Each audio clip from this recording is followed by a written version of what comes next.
Okay, so I'm going to show you a few extra security features. That's a bit more advanced, but nothing too crazy.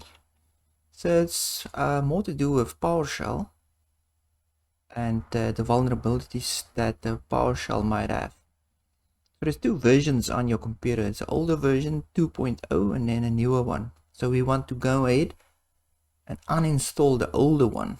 So go to search and then type in turn Windows features on and off. Click that. This is all the applications that you can install and uninstall on Windows, and then scroll down. You'll see the Windows PowerShell 2.0. So this is the old version. So just untick that box and say OK, and it will uninstall it. So I've done this already. So on to the next one. So this one is called constrained language mode. So all this does is it disables certain scripts to run in PowerShell. So if it's some malicious script that wants to hijack your PC, it will just stop it. So to do that, you need to open PowerShell. Go to your search bar, type in PowerShell. PowerShell. Okay, is that? Open it. Right, and then run this command, execution context. So this will show you if there's any restrictions in your language. So let's say, so it's full language, so there's no restriction in my language, and we need to put that restriction in.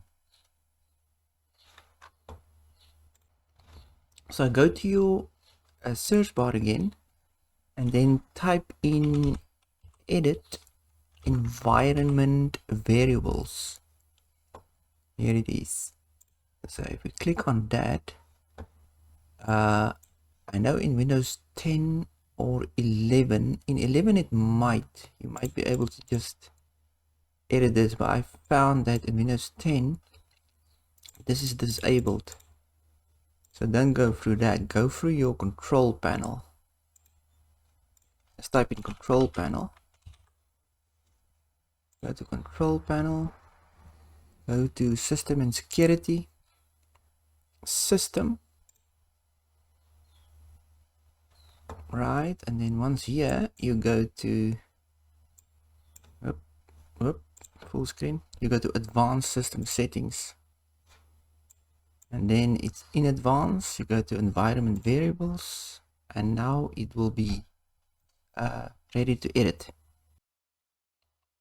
So click on new system variable name, just copy and paste. This will be in the description, just copy and paste this in, and then the value will be 4, say OK, right, close all this out, and then yeah, close your PowerShell and run it again.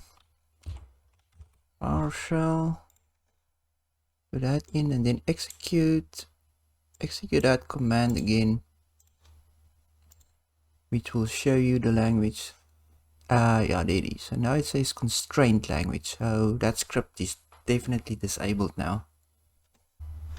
Right, so the next one is to block the bypass of the execution policy. So if the execution policy can be bypassed, and then they can run any script. So what you want to do is you want to change this in your group policy editor. So just type in group, edit group policy. There it is. Now this is on Windows 10 Pro and 11 Pro.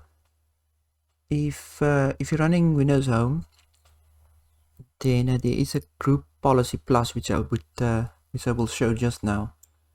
So first come here, just extend this a bit. Okay, go to computer configurations, and then administrative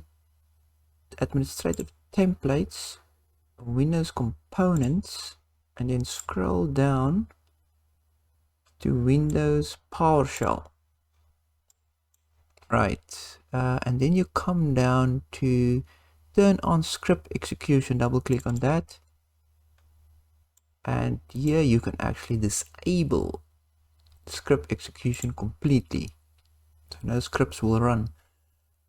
If you're using PowerShell and you wanna use or run scripts, you can enable this and then select this first one, allow only signed scripts, but if not, just disable it.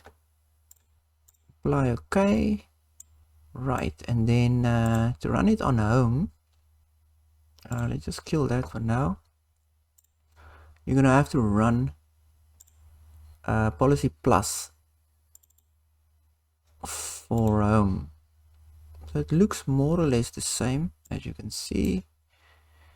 So again, you can just come to Windows Components and then Windows, where is it now? Windows PowerShell, and then turn on script execution, double click that, and see, because I disabled it on that side, it's disabled on this side as well.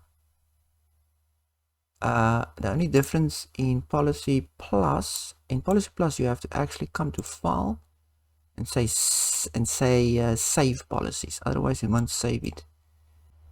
And then to see if it actually worked, just open up PowerShell again and then execute. Let me just get the command, execute this command, Get-ExecutionPolicy List. Run that, and now it will say machine policy restricted, and I think the undefined works like restricted as well, so now it won't run anything. Okay, so that's it for advanced security. You can watch my basic security Windows video to get all the security features enabled and set. I will list it in my description and so on. Okay, that's it.